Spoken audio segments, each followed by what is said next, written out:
Hi, everyone. This is Where We Land, a podcast bringing you stories of immigration and multicultural identity. I'm Claudia. And I'm Luciana. We're sisters, and we're originally from Peru. I'm really excited because in this episode, we have a dear friend of mine, Danielle Vaughan. She is the eldest daughter of immigrant parents from Peru. And though she was born in the U.S., she was raised in Peru from the age of 6 until she left for college at Stanford. I selfishly loved having her on because we got to talk about all things Peru. I loved Dani. We talked with her about the important role her mother has played in shaping her life, exposing her kids to Peruvian culture, and how finding your people can make a transition into a new country so much easier. Get to know Dani for yourselves. Here's our conversation. To start off this interview, I think it would be really interesting if we shared the story of how we met, because I think it wasn't like a conventional way. I actually remember meeting Claudia very vividly. My, at the time, boyfriend, now husband, James, in college was like super passionate about Model United Nations. And I remember any Sunday in Peru, you just like open the newspaper and there's like a picture of Claudia, who like I did not know at the time, and this other friend, Alonso. And there's a piece on them talking about how they are, co-chairs, president of like Model United Nations team in Peru. The nerds, we've been outed. You were trying to keep that under wraps, Claudia. Not in the newspaper. I mean, apparently, what the heck? And so anyway, got connected, and Alonso was like, yes, I'd love to meet James. Let's set up a breakfast. And so at the breakfast, obviously he brings like his right hand woman, Claudia. And so it's like Claudia and Alonso meeting James. And I remember like, I was like, this is James's thing. So I'm just like not going to sit with the nerds. So I like leave. But that was literally the beginning of like James's like United Nations in Peru chapter, and then of our friendship. That's really. how we became really close friends after that. But it was just such a chance meeting out of the blue. That is so random, actually. It's like, is it like either random or meant to be? Like at this point in my life, I like don't even know. Like, I guess meant to be. Both things can be true. Okay, so let's back up. If you could tell us a bit about, where your journey starts, what your family looks like, what your childhood was like for you, all of that. Yeah. I guess my journey starts as the oldest daughter of a family of Peruvian immigrants that were really happy in Peru until the country started experiencing like really bad like terrorism and like guerrilla warfare equivalent. This is like in the late 80s. And so my mom was pregnant. It's like, it's going to be really hard for us to like raise a family here. Like it's so uncertain, it's so unsafe. And so they ended up applying for a visa, which at the time was like almost impossible to ever get. And so my parents emigrated to the U.S. My mom was pregnant with me, and we ended up living here for like 6 years. It was like a difficult decision for them because their parents were opposed. My mom had a good job in the government. My dad had his own restaurant, right? And they didn't even speak English well at the time. Wow. So they landed in California. My parents worked really hard. My mom had studied to be a nurse, so she was like assisting like elderly people. And so they were just like hardworking immigrants, but their main priority was education. So again, now in hindsight, I look back, and even though they were working class, I was attending like private Montessori schools. And for pre-K and first grade, which is what I finished here, I went to like a private like Catholic school. When I look at like the effort that it must have taken for them, not only financially, but probably also like culturally, right? To show up as, this like working class and sending like their oldest daughter to this school where probably most likely like more privileged children went that lived in a different reality than myself. I think I find that really grounding. And I think that was probably like the ethos that moved them. So and you're born in the States, you moved to Peru. What is your relationship with American culture like at that point? I don't think I was exposed to much per se, in the sense of like, I remember speaking Spanish at home, but I also remember them being like really adamant that I learn English and that Spanish was just at home. And as soon as we would like cross the threshold of our door, I was to speak English with them at stores and what have you. But when I moved back to Peru, one of the things that came with me from living in the US from 0 to 6 was like the American accent. When I moved back to Peru and I go to school in Peru and then there's English class and I start speaking in English, I remember having a lot of backlash for like Yep. pretending to be American. And I'm like, I'm 6, I'm 7, I'm not This pretending. is my voice, Yeah. guys. Like, why are you mean? And so I remember that causing me like a little bit of like, I don't know, like issues like settling back in Peru. I also like spoke Spanish, but like with an accent. Did you know you had an accent before you moved back to Peru? I didn't until the children in my classroom brought it up. Same. The same thing happened to me. I thought I was bilingual. I thought I spoke Spanish like a Peruvian. And then I went to school in Peru again, and people were like, why do you talk like that? Yeah, I know. Like It like, was bad. Say it right, and I'm like, how is right? Like this is right. This is how it's. Oh It's my just- gosh, I know. And it's kids can be brutal. cruel. They're Oh, like, so stop cruel. pretending you're American. I'm like, I am not pretending. I know. I feel so Seriously. validated right now. I feel so validated. As you said, you lived there until you were 6. Then you guys moved back to Peru. Things were better. And then you stayed in Peru until undergrad. And I Yes. guess now that you've mentioned the emphasis on education, it makes a little more sense that you chose to do undergrad in the States. For the audience that doesn't know, it's not very common for kids in Peru to just do undergrad abroad in general, much less in the United States. It's a more common thing in postgraduate studies. And even then, it's not that common. 100%. Yes. I think my mom at some point was like, you know what? I think you do well at school. And I remember when we lived in California, Clinton's daughter went to a really nice school in California. And I remember like footage of her like entering this campus with like her security. And you know, she's pretty smart. You're pretty smart. I feel like you should apply to the school. Like, I think it was called Stanford. And I was like, oh, let's look it up. Just casual. Casual. Yeah. But literally, ignorance is bliss. So I'm like, let me plug in our dial-up internet, bleak, and let's look at Stanford University. Like, what does this even look like? So we like Google it, or Alta Vista it, whatever at the time. And Alta Vista.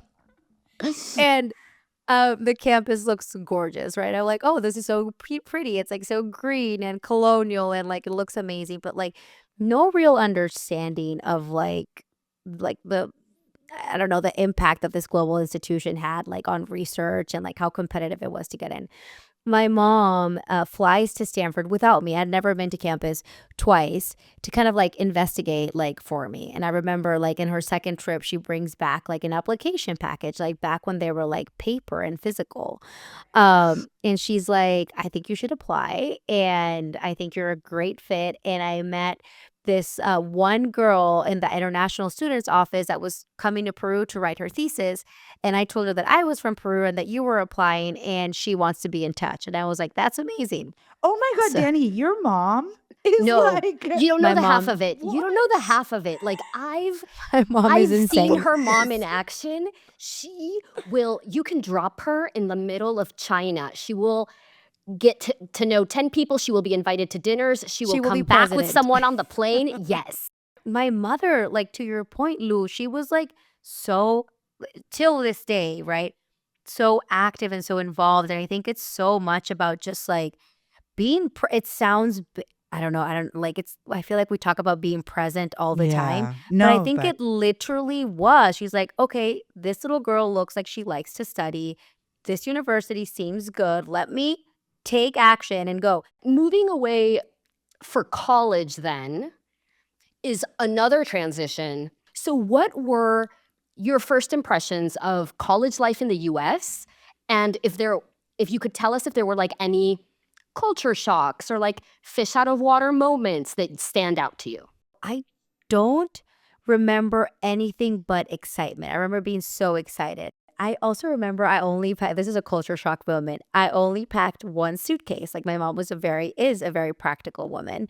And so she's like, Danny, like you're going to be back in Christmas. That's 6 months. Like you're going to do laundry. Let's like pack one suitcase. So I had like one big suitcase with me. My roommate freshman year was a very sweet girl from Texas. And obviously like born and raised in Texas. And so she moves in and that culture shock, she comes in with like, trucks and boxes of like clothes, and she brings her guitar and she brings her mini fridge and she Oh, brings wow. like art Wow. for the She's like, wall. I am here. I have arrived. I mean, she's like, this is gonna be my home for the next 4 years. So I'm gonna, bring Yeah. stuff that I need. And I think maybe in terms of outfits, like literally in terms of items of clothing, I may have had 20 to maybe like 25 pieces if I count like tops and bottoms. And my roommate is like, do we need to go shopping? Like, what's going on?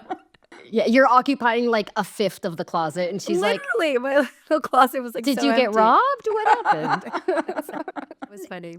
In college, you also meet an American guy, model UN fan James.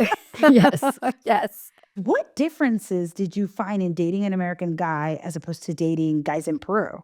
Yeah, I feel like we're not going to be able to use any part of this interview because I hadn't dated in Peru. I was like super dorky nerd. I will say that even though I ended up dating an American, I feel like I chose an American, and Claudia can validate this, like who literally is like a Latino at heart. So not much to report there in terms of like cultural differences. I will say when we lived in Peru, James was appalled that like every Sunday was a 4-hour family lunch and like always talking about the same thing. He's like, can we talk about something else? I was like, no, we need to talk about the rogue cousin. He's like, again? We talk about him all the time.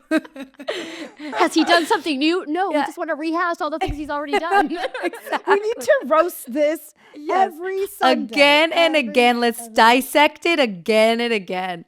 So you graduate from Stanford, both of you, highly intelligent nerds that you are, and you're also like trying to make a joint decision about your post-college plan with your boyfriend. Like, how did you navigate that? And how did you land on, okay, we're both going to move to Peru? We both end up graduating, and he has a job opportunity in Washington, D.C. And so I said, okay, I'll look for a job in Washington, D.C. This should be easy. Spoiler alert, it's 2009. Finding the job is like the hardest thing ever. Yeah.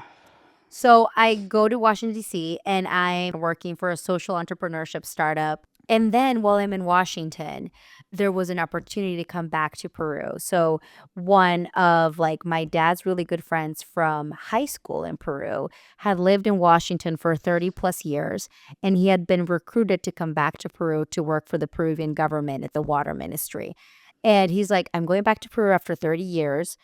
I think you should come with me. I'm looking for like Peruvians that were educated abroad because I don't want to like have to explain research methodology. So do you want to come? So James, I remember, was like super supportive. He's like, this sounds like a really cool job. You're going to go. And so I end up taking the job. I moved to Peru. And then about like 8 months into my job in Peru, like there's a really bad like situation at the Capitol. I think Obamacare was passing, but the version of it was being like completely diluted. And so it was becoming not that great of a program. And James was becoming like disillusioned with, the grandiosity of like what things could be and how like in reality, when it comes to politics, things just kind of get changed. And so he's like, I think I need a break from this. And I was like, well, come to Peru. My parents have a small hotel. They said that they'd be more than happy for you to work with them. And he's like, I'll take it. So James. That's how disillusioned. I love that image of like, this is how disillusioned this American man was with politics in Washington. He moved to a third world country to work in a hotel. Exactly.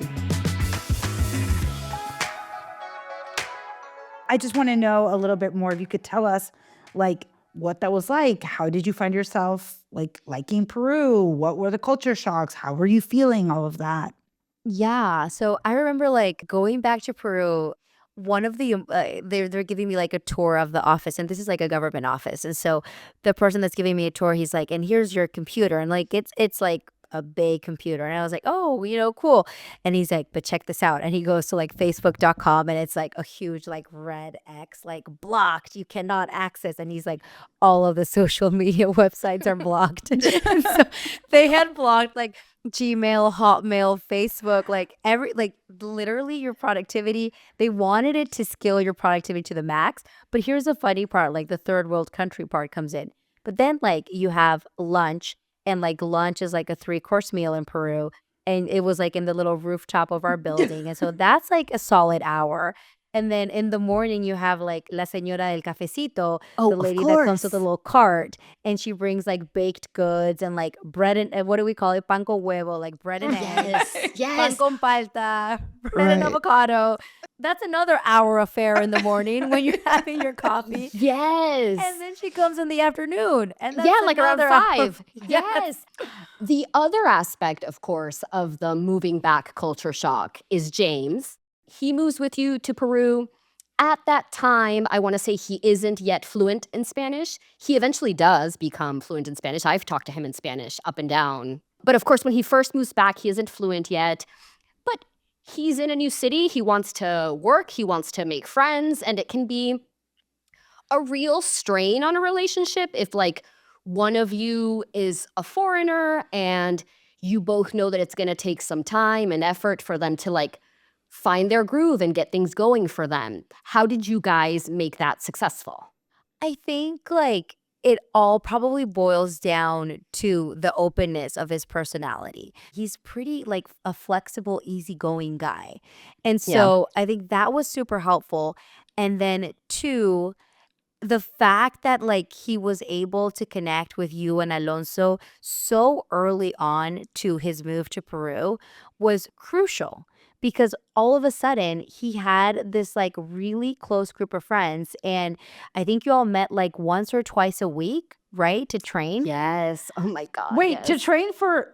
Debates, Lucy. Don't make the dorkiness come out even more. Come on. I thought you guys were just We're like. really going to make this No, public how no, nerdy I yes, was? yes. Let's get into it. Okay, Wait, let's do it. I Oh thought my that God. And this did they was- practice? Oh my god! Do you think people just stand up and say, I want to debate today? No, no, Let's no, go? no. No. You guys did this together, and so cool for him to be able to do something that he enjoyed. Obviously, also like Claudia, you are bilingual.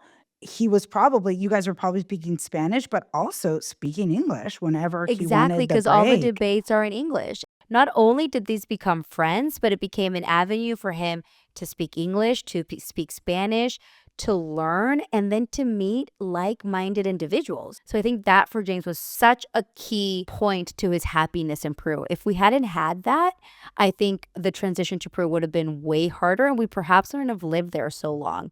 And it's funny because like now we sometimes think about the possibility of going back to Peru, right? And we're like, what would that look like for us? And I think it's almost like ironic, but I feel like it would be harder for me now to kind of like uproot my family and move them to Peru than Mhm. stay in the US. Like I feel like so much of our routine and like raising our kids, like kind of like feeling like they're, half Texan and half Peruvian here. I don't know. I feel like if I moved to Peru, I would almost be part of like a more homogeneous culture. And I don't know if that's like necessarily what I would want. Do you feel that like in Texas, you can be both from Texas and from Peru, but in Peru, you have to be from Peru. Like you have to fit in. Like you have to fit more into the mold of Peruvian life? I think a little bit, yes. So, Clau, I think like one of the things I think about is when you live in Peru, and if you have the privilege to go to one of the top 5 best schools in Peru, I feel like you find yourself with people that are like extremely similar to each other. Yeah. In a country that is like vastly different from that like 1% of privilege. Yeah. While in the US, you can go to a really good school, but there are like such strong programs for like diversity and inclusion, for financial aid, for like creating more of like a diverse community that I feel like you are, at least in that educational bubble, exposed to those differences. Granted, yes, you're still growing up in this country that is like a very privileged, rich country. And I think like sometimes when you're in like these very homogenous privileged groups, like it can breed some entitlement. And I think this is like Yeah. the difficult part that I think about, it's not impossible. Of course, you can raise great kids like that will become great adults and live in any country.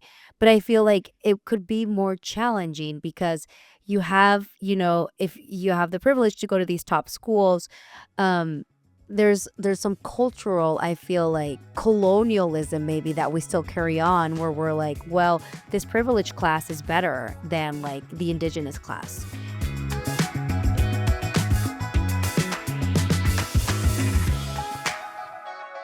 So you and James have 3 kids. Yes. How is Peru part of their lives? That's a great question. I think it's a constant like debate for me of how do I raise my children like bicultural, Same. right?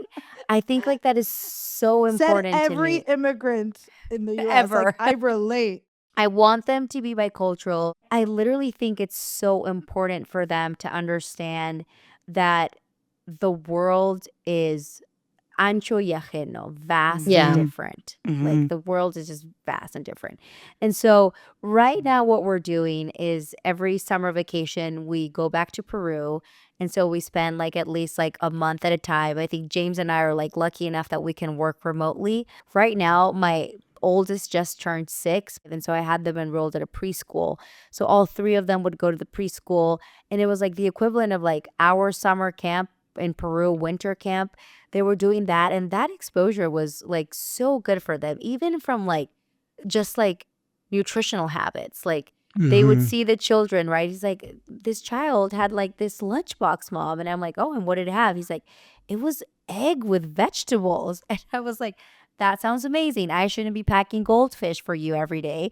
You should have like an omelet made out of eggs and like steamed broccoli. And I had forgotten that's like a very typical like Peruvian like food. Yeah, you have that with rice and that's like your meal.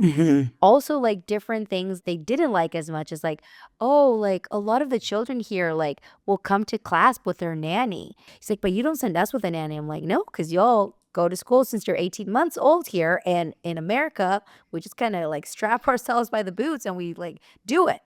And so it's been like really interesting for them.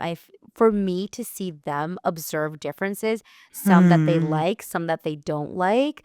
But most importantly, I want them to be fully fluent in Spanish. And I feel like when you're fluent in 2 languages, you think like in 2 cultures. But I did have a situation here where my mom was visiting my eldest at school with me. We went over for lunch. And I saw that he like blushed when he saw us, even though I told him we were going over for lunch. And like we went to lunch, but he like looked kind of like tense and like a little bit uncomfortable. And after school, I'm like, sweetie, like what happened? Like when I showed up with grandma, and he's like, Mom, the thing is like grandma doesn't speak English really well like you do.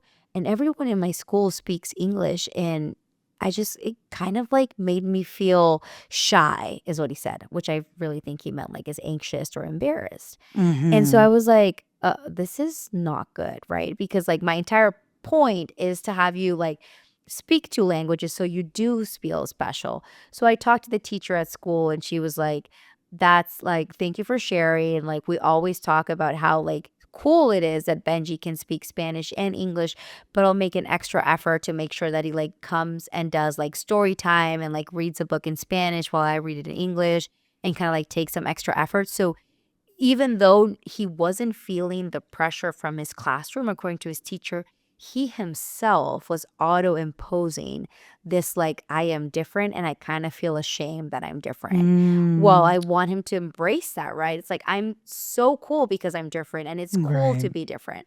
And so I want to continue to expose them to Peru because I think that's what's going to give him that sense of like self-worth almost, right? Like I think it's important. Yeah, what you mentioned about your son feeling like different without feeling any pressure, that's so true, because no one has to tell you that being different feels bad. That's just like biology. No one has to tell a little kid, oh, that thing that is very different about you that none of us share, that's bad. No one has to say that. All the little kid has to do is observe that everyone is one way and he is a different way, and he will instinctively think, oh, I don't think that's right because no one else has this and I do. So I think something's off with me. I think it's natural. When you were saying it, actually, Denny, I remember being in third grade, fourth grade, and it was like grandparents' visit day at our elementary school in California. And it happened to land at the time that my mom's parents were visiting to our grandpa and grandma, who did not speak a word of English. I have this vivid memory. They were in the classroom and I was embarrassed. I am ashamed that I was embarrassed, but I was embarrassed. We had to stand up in front of the class and introduce them, and I just like wanted to do it as quickly as possible. I'm like, get out. I was very happy to speak Spanish at home. I loved going to visit Peru. My parents were raising us with both like leaning hard into like, this is the American life, but also this is your Peru. Like, both are great. I don't think they could have done anything different for me to feel okay with who I was, So I'm just like hearing that, and I'm like, when is this going to happen to my children? Because this happened to me. It's also like a sad realization, like when you see your child become like self-conscious, right? Because like all of a sudden, it's almost like Adam and Eve, right? When they're like living in like this bliss, and like then they eat the apple and they're like, you're naked. Like I feel like I was like, and I'm like, is this like Peruvian parenting, Latino parenting, millennial parenting? But why are we always like, I feel like I'm so affected by like any experience my child has. And I'm always like, ChatGPT, what should I do in a situation like this? When my child asks, who is God? Like, I'm like, why am I always trying to like solve for like I wish I was more like my dad or my mom. Like, they're like, I forget what I asked him. I was like, some sort of existential question. I was like, what happens to us when we die? And he's like, I think most likely we become Earth. And I was like, I think I couldn't sleep for like 15 years after that.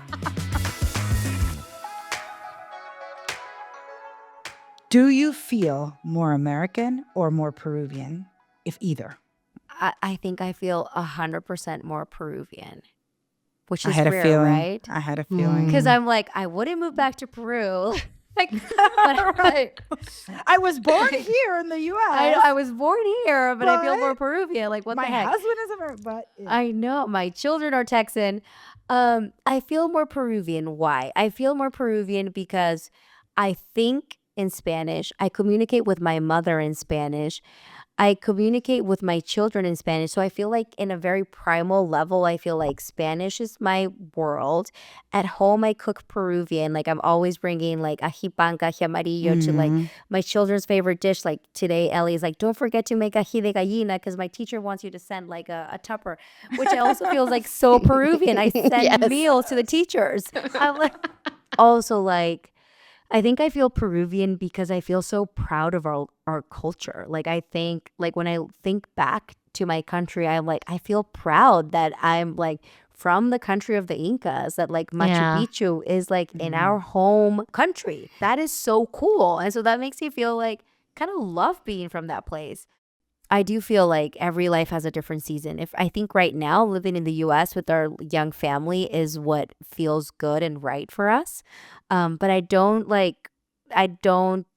discredit that this may change, a couple years from now. Maybe I'll see things differently and say, no, I actually would like to go back. So yeah. How about you guys? Do you guys feel more Peruvian or more American? Peruvian. Yeah. 100%. Even living here, and I love living here, and I am so American in so many ways. I mean, just listen to me talk.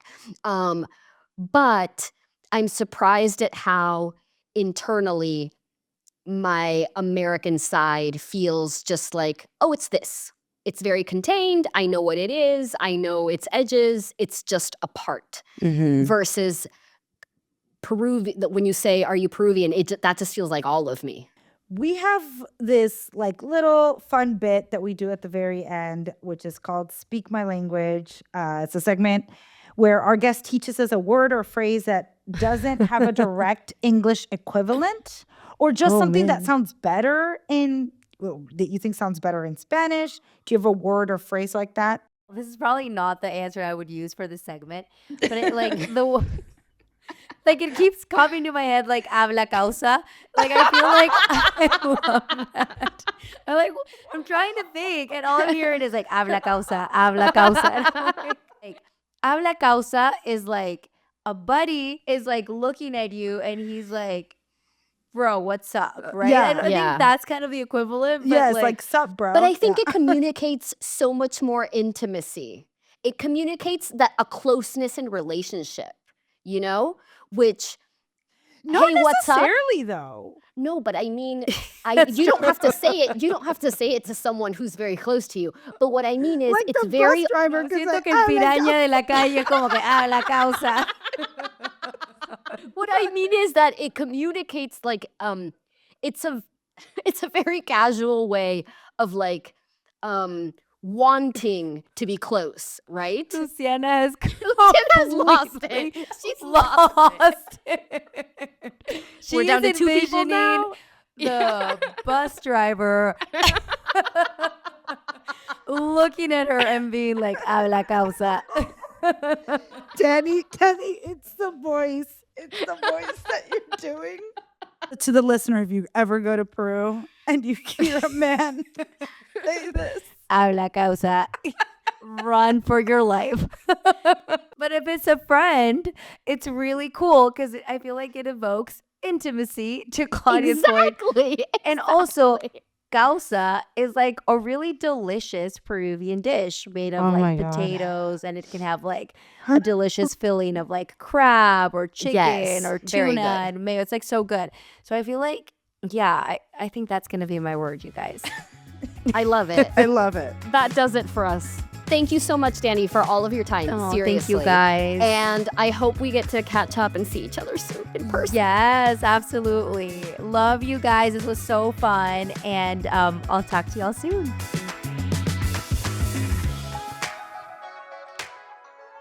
Okay, so how did that land?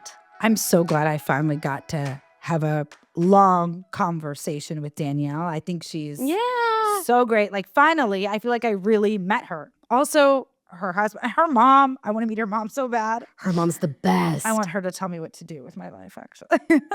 Oh, she will. I also just have to say that I was like really nervous about it. Really? Yes, because I wanted her, first of all, I wanted her to have a good time. Right. I wanted her to enjoy it. I wanted her to like being a guest on my podcast, you know, Which because I she's think my she friend. did. Yes, we talked afterwards. She called me. It was great. She enjoyed herself very much. Loved meeting you. But also, like, I also wanted her to like the podcast. I wanted her to think it was like a good podcast. I wanted her to think we were doing a good job. And I also wanted to like be present and stay connected while talking to her because I wanted it to go well, and I wanted to have it feel like a real conversation, and I also wanted to enjoy it. I was like, this is my friend. I want to have fun while doing this interview. So much pressure for you. I know. It was so unnecessary that I was feeling all those feelings, but that's just what came with it. I love the nods. Like, I mean, her mother is a character on her own, right? I love the Yes. nods that she gave to her, the acknowledgement, the credit, because actually uprooting your life, as we're talking about, isn't easy. Parents that do it with children, particularly small children, just an added wow Yeah. to doing that, because you are not only taking a gamble on your life, but like it's someone else's. And obviously you're doing it like for the best. We hear over and over again the immigrant experience of coming to the US for a better future for your children. Of course. And that's what her mom was, and you are hustling. She literally did that. She was pregnant, so she literally was doing that. Did, like, Yeah. this is unsafe. I need to get out. So relatable. Everybody in this day and age, thousands of people are doing that every Yeah. day. And, you know, our parents did that.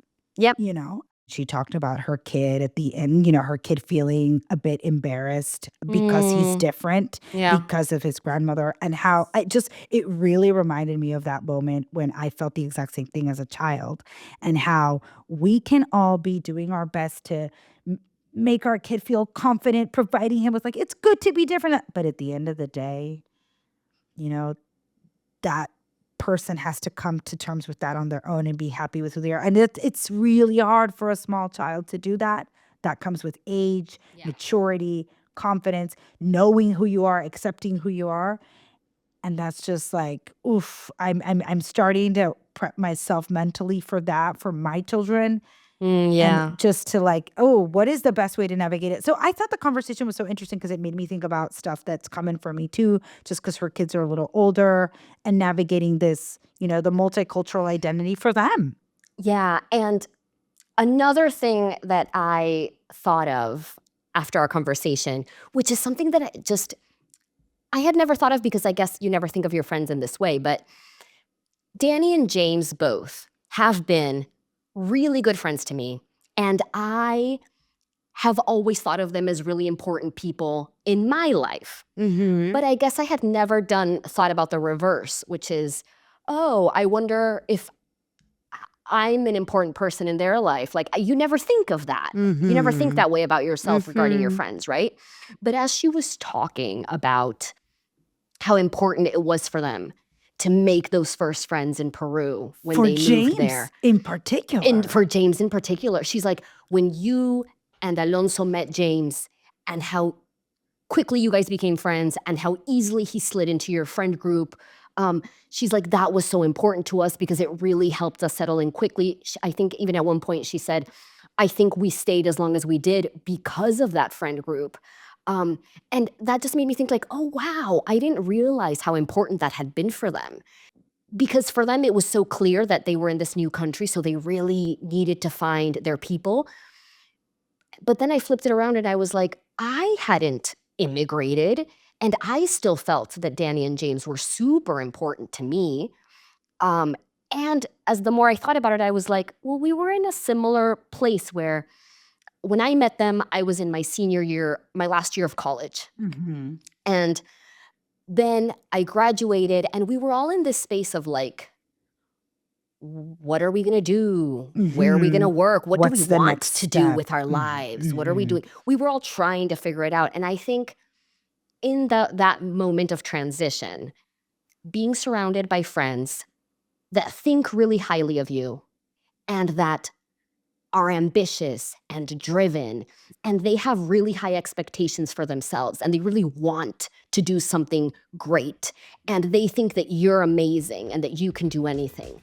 And in turn, you think they're amazing and they can do anything. That is just so helpful and so propulsive. It literally helps you move forward and figure it out. What you're saying right now really reminds me of taking it to the immigrant experience here in the US when we were finishing grad school, when we were all graduating, my international friends, and we all had to look for jobs that would sponsor our visas, our work visas. Right, to stay in the US. And everyone's in the same boat. Maybe people from certain countries have more options versus others because of treaties and all that. But you are literally, the word that you say, it's propulsing you to, it's just pushing you forward. That wraps it up for today. Subscribe so you don't miss the next episode, and check us out on Instagram at Where We Land Pod. Ciao, ciao. Hasta la vista, babies. At Where We Land, we know some immigrant experiences are harder than others, especially for those in the margins of our current legal system. If you would like to help, we encourage you to support organizations that provide services for immigrants and champion their rights. You can find a list of organizations in the show notes.